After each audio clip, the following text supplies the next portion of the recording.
O sábado é cura. Quando paramos, as feridas da alma começam a cicatrizar e o estresse da mente encontra o seu remédio eficaz.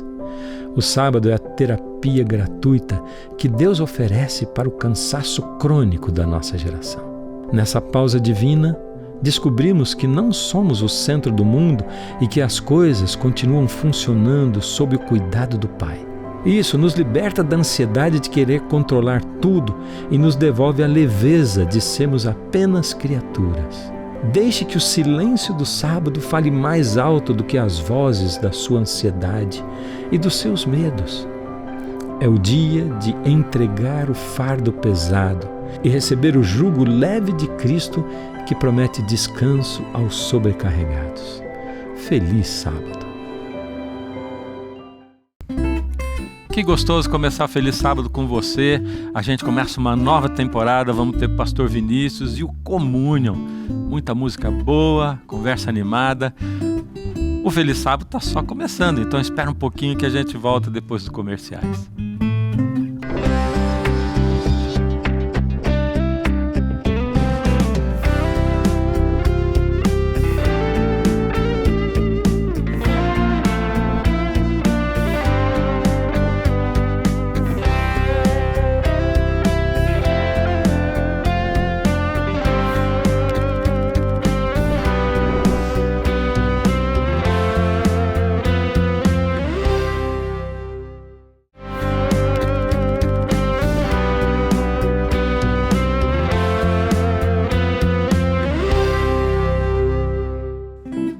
Não disse para você que era rapidinho o comercial? Pois é, então nós já estamos de volta e hoje, olha só quem nós temos aqui conosco, hein? Muita surpresa, visitas que vão passar aqui com a gente. 4 programas essa nova temporada. Eu tô olhando para lá, mas vou começar por aqui. Vinícius! Ô amigo, tudo bem? Poxa vida, olha, importado de lá do Lições da Bíblia para cá, hein? Que honra, privilégio estar com você aqui, pastor Fernando, é uma alegria. Nesse sábado especial, também na casa dos nossos amigos que nos acompanham. Muita honra estar com você e com o Communion aqui também. Já apresentei seus convidados aí. Desculpa, viu, amigo? Tem problema nenhum. Mas olha, lá no Lições da Bíblia, que vai ser logo depois do nosso programa aqui, você vê o Vinícius lá tudo sério, compenetrado. Aqui nós vamos explorar a vida dele, virar de ponta cabeça. Você vai ver. Tá bom. Deixa um pouco mais à vontade. Né? É. Agora aqui nós temos... vamos dizer, o Communion, né? Mas esse é o nome geral dele, a gente quer saber o nome de cada um, né? Vamos começar por onde? Vamos lá, cada um fala seu nome, se apresenta aí. Eu sou o Aldo e canto barítono aqui no Communion. Ah, só isso? Mas você é nascido aonde, Aldo? Nascido em Osasco. Osasco. Em 1975. Bom, isso eu não tinha perguntado, mas tudo bem, né? Falando, né? Já se entregou, né? Quem dá menos? Eu nasci em 63, esse eu ganhei, né? Ô, Aldo, você mora onde agora? Hoje eu moro em Hortolândia. Hortolândia, que legal. Lado do NASP ali. Sou o Wellington, tenor, entrei no Communion em 2019 e é isso. Ah, bom, você falou um negócio assim, começou quando o Communion? 1990. 90? É. Oh, Vixe, faz pouquinho tempo. Eu não entendi Não, o vixe. foi assim, foi... Você viu, vixe? Só saiu, né? Só saiu. Eu não entendi o vixe. Já tinha ido. Eu entendi. É porque ele tinha 2 anos nessa época. Não, na verdade eu não era nascido. Tinha 2 anos já. 88, né? Tudo bem, podemos passar para o próximo. Bom, eu sou o Rodrigo, tô aqui desde 1990, moro em São Bernardo do Agora eu entendi o porquê de toda essa confusão, entende? É isso aí. Aí, moro em São Bernardo do Campo e é um prazer, né? Estar aqui nesse programa maravilhoso e que Deus continue nos abençoando. Amém.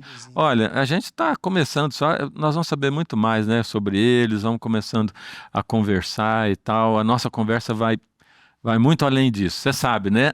Ao longo desses 4 programas, a gente vai descobrindo mais detalhes a respeito da vida deles. O nosso tema é um tema muito interessante, porque a gente fica assim...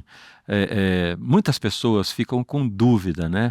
Ouvem um falar, outro falar, ou vão para a Bíblia, e aí ficam em dúvida por quê? Apesar de...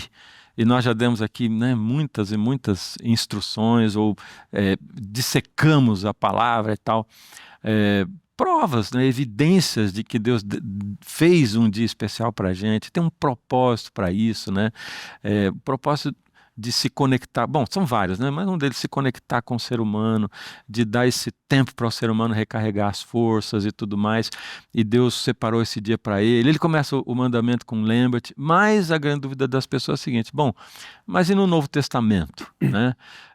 O mandamento não está repetido ali, né? Alguns dizem, os 9 estão repetidos, Jesus não guardou o sábado, ele diz, meu pai está trabalhando, tal. Então, nós vamos, no tema geral o sábado no Novo Testamento. E a gente vai começar o nosso assunto hoje com Jeremias, né, onde Jeremias fala de aliança, né, a nova aliança.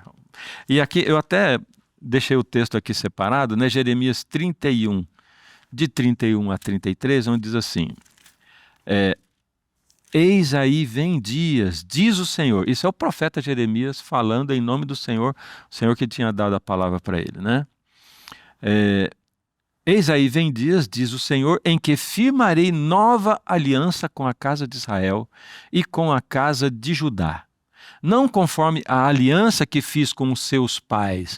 Ou seja, Jeremias já está falando da aliança que já era anterior, antiga, né? No dia em que os tomei pela mão para os tirar da terra do Egito. Porque eles anularam a minha aliança, não obstante eu os haver desposado, diz o Senhor. De novo, né, chamando a atenção para esse relacionamento de intimidade com Deus, né, chamando o seu povo de sua esposa. Porque esta é a aliança que firmarei com a casa de Israel depois daqueles dias, diz o Senhor. E aí a gente ergue a orelha, a atenção fica lá em cima. Então, se aquela aliança é velha, ele está dizendo, vou firmar uma nova aliança, e ele diz assim, esta é a aliança.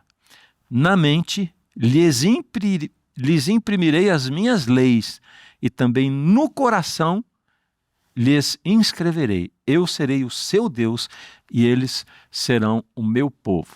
Então, essa é a nova aliança de uma lei que tinha sido impressa na pedra e Deus está dizendo, vou imprimir no coração. Estou abrindo aqui o assunto. Vamos lá, Vinícius. Começa aí, abre pra gente. Poxa, esse é um assunto maravilhoso, Fernando, porque fala de aliança, né? E o que é aliança? Bom, eu estou com um anel aqui no meu dedo, que a gente chama de aliança. Sim. Isso aqui, na verdade, não é uma aliança. É um sinal de que eu fiz uma aliança com uma garota bonita, né? Por quem me apaixonei e dediquei minha vida a ela. Então, isso aqui é um sinal da aliança, do contrato, do pacto que eu fiz com a Ariane, que é a minha esposa. E esse tema do casamento é interessante porque você destacou, aparece aqui. Sim. Deus disse que desposou o seu... Só te interrompendo aqui, você está aproveitando para dizer que ela é bonita e tal, mas você vai poder dizer pessoalmente que ela vai estar aqui no programa daqui a pouco. Exatamente, ela vem. Aí queremos ver, né? Quero ver. Eu acho e vou continuar achando para sempre, né? Então, Deus fez um pacto com o seu povo. Essa é a realidade. Só que aqui o texto coloca questões para a gente pensar. Primeiro, que é nova aliança. A palavra nova aqui, a ideia é de uma renovação. Não é que Deus está inventando as coisas do zero. Deus está dando uma nova chance, uma nova oportunidade para o seu povo. Eu acho que esse é um conceito muito interessante. Ele não está dizendo assim, olha, aquilo que eu fiz era errado, era ultrapassado. Mas uma renovação da aliança, né? Vou fazer uma comparaçãozinha aqui, vocês se lembram, se vocês assistiram, né? Se não assistiram, foi o terceiro programa, onde eu também comprei uma aliancinha nova, comemorando nossos 40 anos de casado, Maricel e eu, e fiz aqui É difícil falar assim ao vivo, né? Ajoelhei, fiz a renovação de votos, pedi a Maricel em casamento, mas não quer dizer que a gente estava anulando os 40 anos. Pelo contrário, né? A gente estava renovando. Esse é o sentido aqui da aliança de Deus. Excelente exemplo, é uma renovação que Deus estava fazendo. Reafirmando, né? Reafirmando. E o povo, e aqui o problema não estava com Deus. Porque Deus não faz nada errado. Então, a antiga aliança, ela não tinha um problema de composição, de estruturação, ou que Deus pensou errado uma coisa e teve que mudar a sua estratégia. Ele mesmo diz aqui, porque eles, o povo, anularam a minha aliança. Então, veja... Não cumpriram a sua parte. Não cumpriram a parte deles. Então, Deus tinha uma opção. Bom, vocês não cumpriram a parte de vocês, então eu simplesmente abandono vocês. E aí, eu no vou meio fazer disso, uma outra tem- coisa na minha vida, sem vocês. Mas Deus disse, não, eu vou fazer uma nova aliança. Eu vou renovar uma aliança com vocês para dar uma chance para vocês. E para facilitar para vocês, vou fazer uma coisa um pouco diferente em relação à aliança anterior.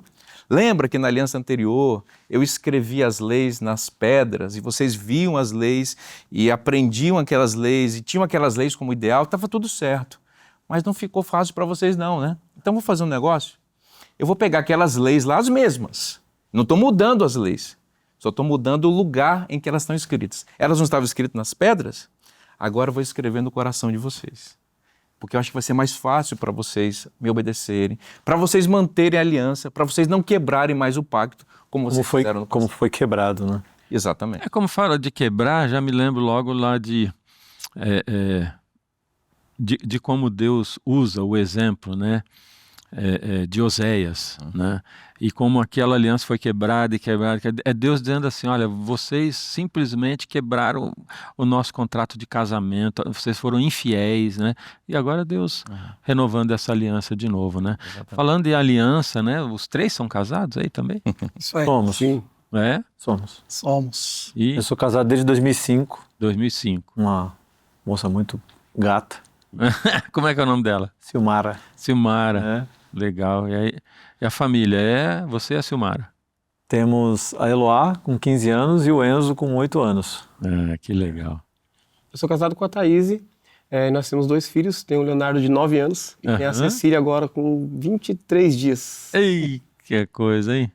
Eu tô casado, são 13 anos. Esse ano a gente faz 14 anos de casados. Eu tenho um filho que não é desse relacionamento. Uhum. Meu filho tem 24 anos, o Lucas. 24 anos. 24 anos. E é isso. Agradecido a Deus. Deus mandou uma esposa que eu precisava. E além de tudo é linda, né? Olha só. Amém. Aí é Olha bênção. Alguém tinha que ser no casal, né? Alguém tem que fazer esse Ô, papel. rapaz, isso aí, deixa isso aí pra outra hora.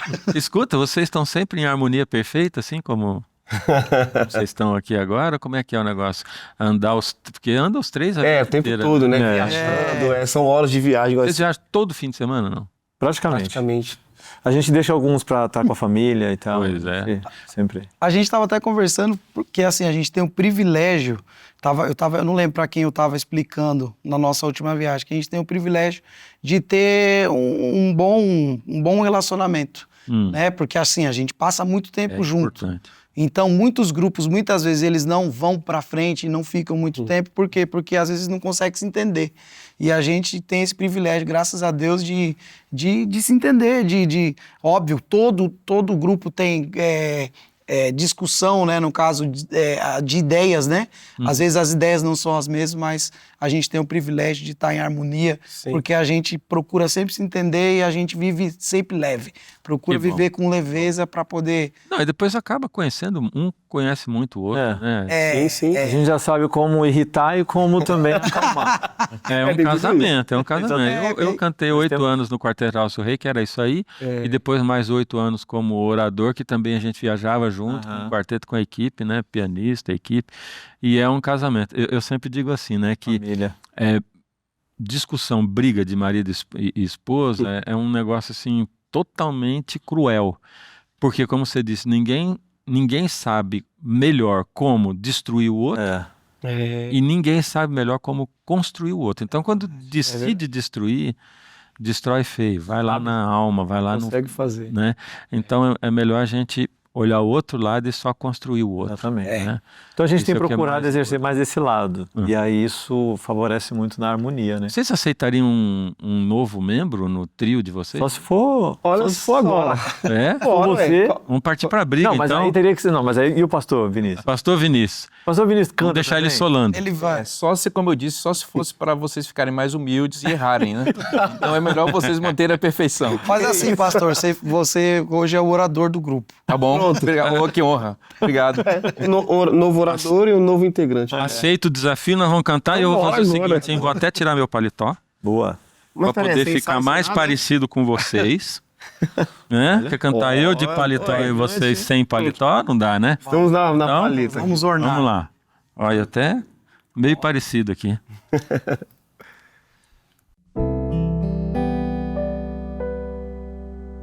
Eu sou um vaso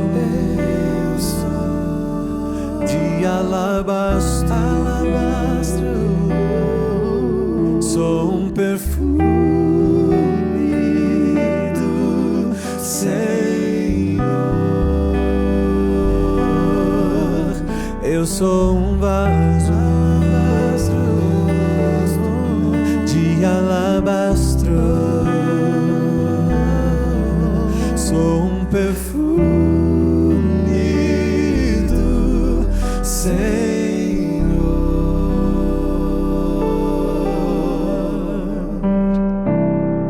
Foi muito tempo pra juntar economias e comprar vaso de alabastro, frasco do puro amor, para ungir o seu Senhor. Foi em Betânia num jantar que ela chegou sem se notar, ajoelhou-se aos pés do mestre e o vaso quebrou,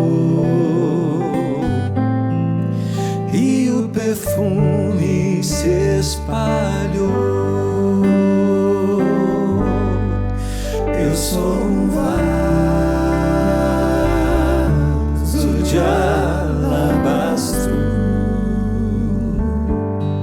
sou o perfume do Senhor. Meu grande preço foi pago na cruz pra perfumar. Vou me quebrar aos pés de Jesus.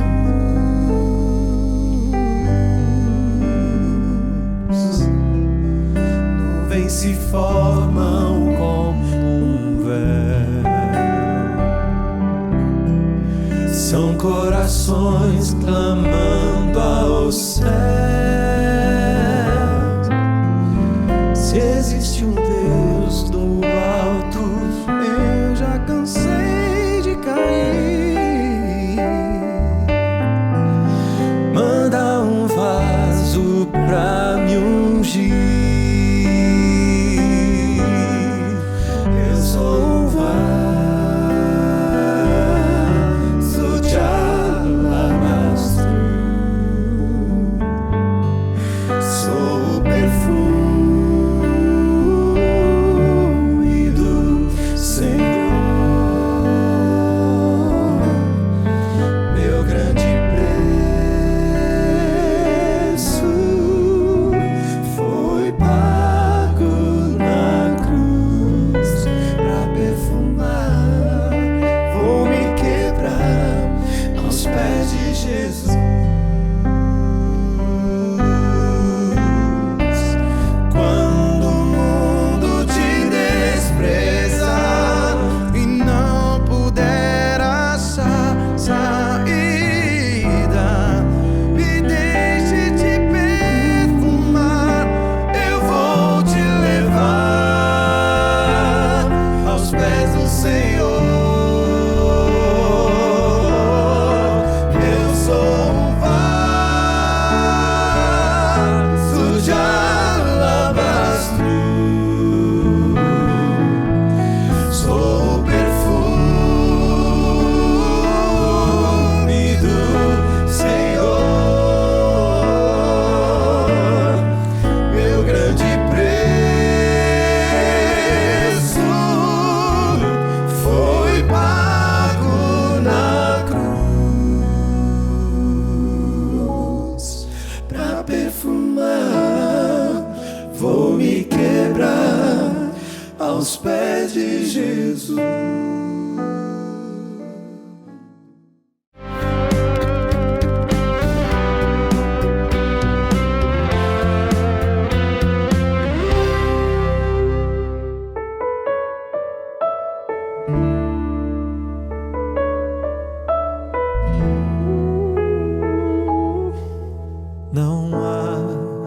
esperança alguma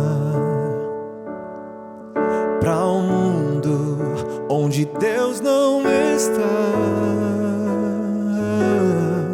Não há esperança de amor e de paz, onde o ódio deixa marcas fatais. Não há esperança de vida naqueles que não amam a Deus. Não há esperança de um mundo de paz se o homem deixa Deus para trás. A esperança é Jesus, Ele é o caminho. A esperança é Jesus, nossa luz entre espinhos. A esperança é Jesus, segurança de salvação, onde o mundo pode achar solução. A esperança é Jesus.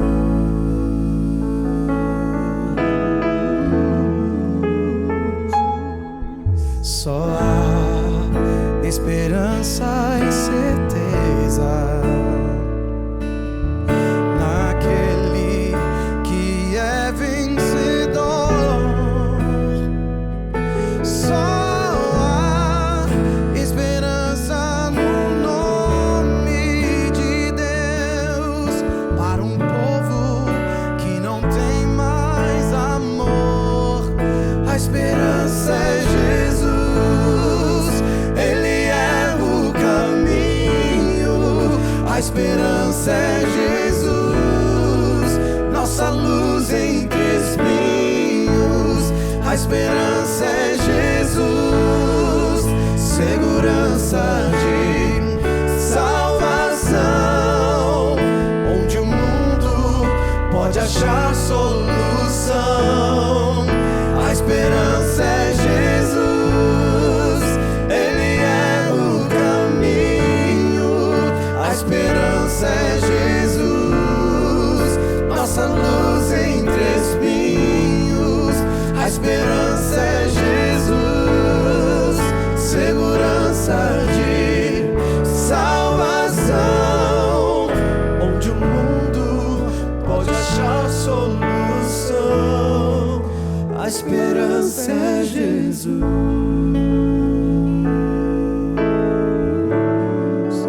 A esperança é Jesus.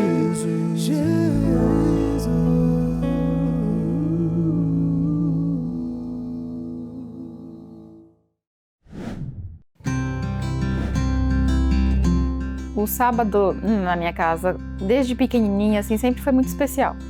Com os meus pais, com os meus irmãos. A gente tinha todo aquele momento do início do sábado, o culto familiar. Minha mãe já nasceu na igreja e a gente também, todos os filhos também, somos 3. Eu lembro que quando eu tinha 13 anos, os meus pais se separaram. Aí nós mudamos de cidade, eu fiquei com meu pai por uns meses. Eu e meu irmão mais velho, meu pai. E ali eu estudava à tarde, passei a estudar à noite. E nesse período, eu lembro que tinha uma matéria de ciências que as aulas eram só na sexta-feira. Meu irmão, ele ia na sexta-feira, decisão pessoal dele, e eu fiquei pensando, vou, não vou, vou, não vou, não vou. Decidi que não iria. E foi um momento muito difícil na minha vida, porque eu estava sozinha, nós mudamos de cidade, a cidade não tinha igreja adventista, onde nós fomos morar, longe da minha família toda, porque a gente cresceu tudo junto, com primos, tios, um monte de gente, assim, tudo junto. E ali não tinha mais, não tinha minha mãe perto, não tinha minha família, meus tios, tias, primos, enfim. Só estava meu pai e meu irmão, e eu com a minha decisão. Um dos livros assim que me ajudou muito foi o Vida de Jesus. Me ajudou a tomar aquela decisão que eu precisava de não ir à sexta-feira à noite. E conversando com o meu professor, ele falou assim, você que sabe, mas você pode reprovar por isso, se você não vir. Aí eu falei, mas não tem como fazer alguma coisa para alguma prova para eu fazer, para substituir a nota e tal. Aí depois de muita conversa, ele aceitou Aí estipulou um dia lá para eu fazer a prova, falou só que vai ser a matéria, toda a matéria você tem que estudar para fazer uma avaliação. A nota que você tirar vai ser essa nota do bimestre. Eu falei, tá bom. E eu fiquei com muito medo, porque eu nunca fui uma aluna nota 10. Mas eu orei e entreguei nas mãos de Deus. Toda madrugada eu sempre acordava, levantava e ia orar. Eu lia o Vida de Jesus, Testemunho Seleto, volume 1 e 2, hoje não tem mais.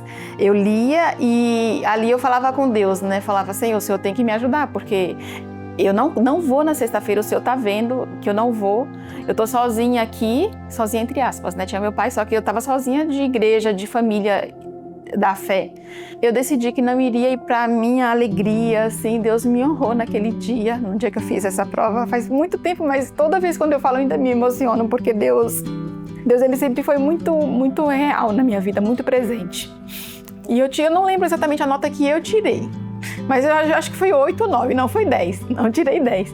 Mas eu fiquei muito, muito grata, muito feliz a Deus, e isso toca ainda em mim, assim, quando eu falo, porque Deus, hoje ele continua sendo o mesmo Deus. Hoje eu não tenho mais 13 anos, eu tenho minha família constituída, e Deus, ele continua sendo aquele mesmo Deus real que ele foi lá na minha adolescência. Eu tinha 13 anos só, eu tinha me batizado com 10, e com 13 ali foi um momento muito, assim, importante da minha vida, porque foi onde eu fiz a minha escolha. Eu vou continuar servindo o Deus dos meus pais? Quem é esse Deus? Será que é o Deus só dos meus pais? É o meu Deus? E eu falei, não, esse é o Deus que eu quero servir, é o meu Deus. E desde então, continuo até hoje. Eu tinha um relacionamento com Jesus. Nessa época eu ainda não conhecia muito Deus.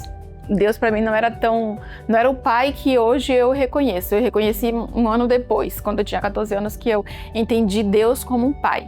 Mas nessa época Jesus era meu tudo, era o meu melhor amigo. Esse livro mesmo que eu li, O Vida de Jesus, eu ficava encantada com a história dele. Então eu queria cada dia mais ser semelhante a ele. Era o meu alvo, ser semelhante a ele. Por mais que as pessoas ao meu redor, as minhas novas amizades ali, ninguém compartilhavam do mesmo sentimento, da mesma fé que eu tinha, mas era isso que me mantinha. Ao longo da minha infância, todo o ensinamento que eu tive dos meus pais, que eu também tive dos meus avós, isso foi muito importante para mim.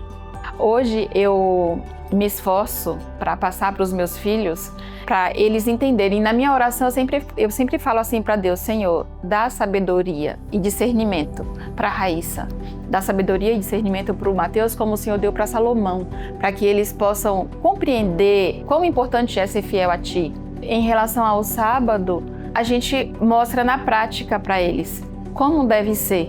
Se a gente não for fiel, nós não seremos nada. A gente pode até ter um sucesso nesse mundo. Tem gente que não é fiel, mas tem sucesso. Só que aquela alegria, a paz interior, é só quando você se entrega completamente, que você se rende a Deus e você é fiel a Ele. Só assim que você tem aquela alegria, aquela felicidade, sabe? Que o mundo nada dá. Obrigado, Gelane, pelo seu testemunho aí, sua história bonita. Eu estou aqui com a revista Eu Creio. Está na minha mão. Você já sabe, né? Você que está acostumado aí com o Feliz Sábado, sabe que essa hora aqui é a hora do presente, né? A revista Eu Creio, ela é uma revista maravilhosa porque às vezes você está em casa e fica pensando assim, mas deve ter um conjunto de crenças, né, de quem é adventista, o porquê eles, mas por que creem nisso aí e tal. Então, aqui tem a base bíblica para tudo aquilo que a gente crê. Nós juntamos tudo isso aí, né? Colecionamos tudo e colocamos aqui dentro da revista com muito argumento bíblico, explicações fantásticas. Então, para você conhecer a Bíblia, a palavra de Deus, né, e como Deus se revela por nós através dela, a revista Eu Creio é a revista ideal para você. Você sabe, nós não estamos vendendo a revista, queremos te dar de presente. Você não paga nem o envio, tá? O WhatsApp está aí. Pede, diz assim, eu quero a revista Eu Creio. Fácil assim, e a revista vai chegar para você aí na sua casa totalmente de graça, né? Maravilha. Eu tava ouvindo vocês. Bom, mas enquanto estava aqui no intervalo, né? Estava ouvindo. Você é o único adventista em casa, né? Sim, exatamente. O único da família. E aí, isso te causa um desafio e tal? Como é que é? Como é que você vê isso? Sim. Causa desafio. A princípio, no começo eu confesso que foi até um pouco difícil para mim, porque assim, a questão da aceitação da família, né? Meu pai, principalmente, meus pais, eles não aceitavam tanto, e até hoje eles ficam meio assim quanto à Igreja Adventista do Sétimo Dia, né?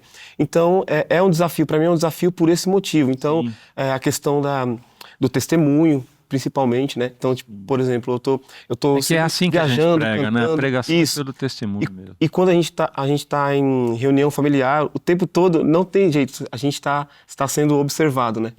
E aí a gente tem isso, não que a gente tenha que ficar se fazendo, né, toda hora, porque para mim é algo natural, mas eu prezo muito por isso e sempre estou pensando nisso, na questão do testemunho, como é que estou agindo ali para minha família, porque eu preciso e quero que eles vejam isso, né?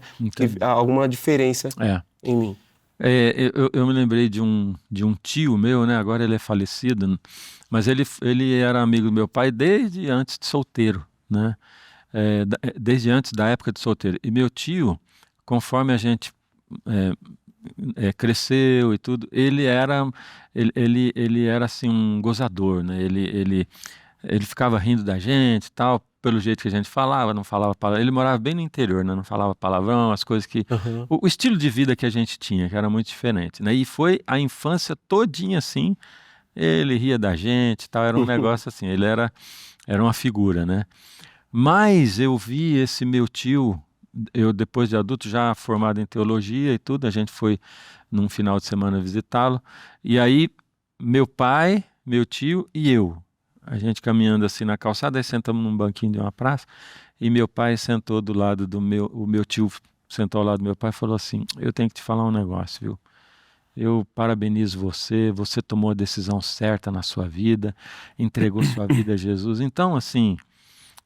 a única coisa não, o melhor jeito ou o único jeito de pregar é com a vida, é testemunhando mesmo, né? Eu queria voltar naquele assunto, nossa, Vinícius, porque ali, né, você citou, Deus tiraria da pedra e imprimiria no coração. O que isso significa, né? Imprimir na mente e no coração? Isso significa que a gente tem uma religião de verdade, não é uma religião externa, mas que ela está dentro do coração, é o que a gente chama de Jesus nascer em nós. Não é uma coisa forçada, como o Hélito colocou, não é você se fazer, uma coisa que é natural, que vem de dentro para fora, mas que vem de Deus que coloca em nós isso aí. É curioso que naquele texto que nós lemos, lá em Jeremias 31 a 33, fala da nova aliança, né? Que as leis iam para o coração. E no verso 34, que é o verso que nós não lemos, tem uma coisa muito importante. Diz assim, não ensinará jamais cada um ao seu próximo, nem cada um ao seu irmão, dizendo, conhece o Senhor, porque todos me conhecerão, desde o menor até o maior deles, diz o Senhor. Veja que a promessa aqui é que Deus vai se revelar a nós sem intermediários. Sem alguém que tenha que fazer a parte espiritual para o outro, sem um sacerdote que tem que fazer uma mediação, um sacrifício, né? Sem que tenha que ir a um templo, como na antiga aliança, né? Para você fazer seus sacrifícios ali. Não, você vai direto a Deus. E esse assunto ele é bem desenvolvido no Novo Testamento, especialmente nas epístolas de Paulo. Fazendo um parênteses, e também eu entendo esse texto se referindo a muitas pessoas que conhecem a Bíblia e que guardam os mandamentos, ou que seguem aquilo que Deus quer, fazem a vontade de Deus, têm um encontro com Deus, sem ninguém ter ensinado a Bíblia para eles, diretamente. Porque o Espírito Santo faz a sua obra. Fez. E aí, na verdade, a conversão é obra do Espírito. Nós somos pastores, cantores, servos de Deus, somos apenas instrumentos nas mãos de Deus para que as pessoas conheçam. Mas quem se revela é Deus, né? Então... Inclusive lá em Romanos 1, Paulo ele faz uma referência assim, aos gentios que não conheceram a lei, mas que eles guardam a lei sem conhecer a lei e que eles dão prova de que Deus existe. Fruto do Espírito Santo, né? Então, quando o apóstolo Paulo vai trabalhar esse assunto da antiga aliança, e às vezes algumas pessoas têm uma dificuldade de entender o apóstolo Paulo quando ele fala da lei, especialmente na carta aos Gálatas, ele vai falar da lei. Na verdade, Paulo usa o termo lei, a expressão lei, com vários sentidos, tá? Mas aqui em Gálatas, ele fala da lei como sinônimo, ou seja, significando a mesma coisa da antiga aliança. Tá? Então ele diz que essa antiga aliança, no capítulo 3, ela serviu de aio. E tá aí uma outra palavra que as pessoas não sabem bem o que. Aio, o que é aio, né? Aio É primo da tutor. cebola, né? É, primo da cebola, o aio, né? Eu ia falar que eu tô fazendo coisa. O que é o aio, né? O aio é o tutor. A palavra grega original aqui é paidagogos, que na nossa língua a gente conhece bem a palavra pedagogo. O que é o pedagogo? Ele cuida de crianças. É. Então ele falou, a antiga aliança, ela era um pedagogo, um tutor, o aio, que cuidava das crianças. Então, o apóstolo está dizendo que Israel, o reino de Israel, estava debaixo dessa antiga aliança porque eles não tinham condições de entender tudo o que um adulto espiritual entende. Era por isso que a antiga aliança era cheia de símbolos. Por exemplo, quando você quer explicar uma coisa para os seus filhos, que são pequenos, eu tenho um menino de 3 anos e uma menina de 13. O menino de 3, para eu falar de conceitos complexos, abstratos, eu não posso simplesmente falar. Eu tenho que ilustrar, não é? E a minha esposa, ela é professora, como a tia Cecel, a sua também gosta muito de crianças. A minha esposa tem um verdadeiro arsenal na minha casa para explicar a Bíblia para as crianças. Diferente para os adultos, que você não precisa de tanto recurso. Então, a antiga aliança era isso, era o aio, era um pedagogo que instruía a criança que não entendia tudo. Porque a lei, ela está externa a uma criança. O que um pai, um pedagogo, um professor faz com uma criança? Ele ensina alguma coisa que não está no coração da criança ainda. Mas à medida que você vai ensinando, vai repetindo, às vezes vai disciplinando, é isso que a antiga aliança fazia. O que acontece? A pessoa vai se desenvolvendo, vai amadurecendo, vai crescendo, e aquela lei que é externa a ela, que está só no coração e na mente do tutor, do aio, do pedagogo, ela, em algum momento, se o processo educativo é completo, o que acontece? Aquela lei externa vai para o coração da criança. Então, o que o apóstolo Paulo chama de nova aliança? É quando a gente fica adulto espiritualmente, é a plenitude do tempo, é a fé. Quando a gente não precisa mais do aio para nos corrigir, não porque ele mudou a lei, não porque a lei foi alterada, mas porque nós a entendemos completamente. É incrível conforme a gente vai estudando a palavra, né, como é que as coisas vão clareando na mente da gente, como é que vai mudando. A gente está no finzinho do programa, né? Mas eu queria perguntar aí para qualquer um de vocês, assim, se você sentiu uma mudança na sua vida em relação a coisas que, uma lei que parecia dura ou ensinamentos e que de repente eles se tornaram fáceis ou melhores de você, não fáceis, melhores, até gostosos de você cumprir, de viver. Essa questão do relacionamento muda tudo, né? Porque uma coisa é você está numa empresa, por exemplo, você tem que fazer determinada coisa, então você trabalha, você é obrigado a fazer aquilo. Né? Você tem um salário para aquilo e o que justifica o trabalho. No caso do relacionamento com Deus é completamente diferente, porque o que antes longe, parecia ser uma coisa complexa, conforme você se aproxima, você fala, não, isso está facilitando a minha vida. Sim. Isso está me trazendo um pouco mais de tranquilidade, mais de esperança. Hoje eu consigo ver que isso realmente é o melhor para mim, para minha família, para os meus filhos e tal. Sim. Então a gente vai vivendo essa experiência de observar as leis e fazer o que Deus pede.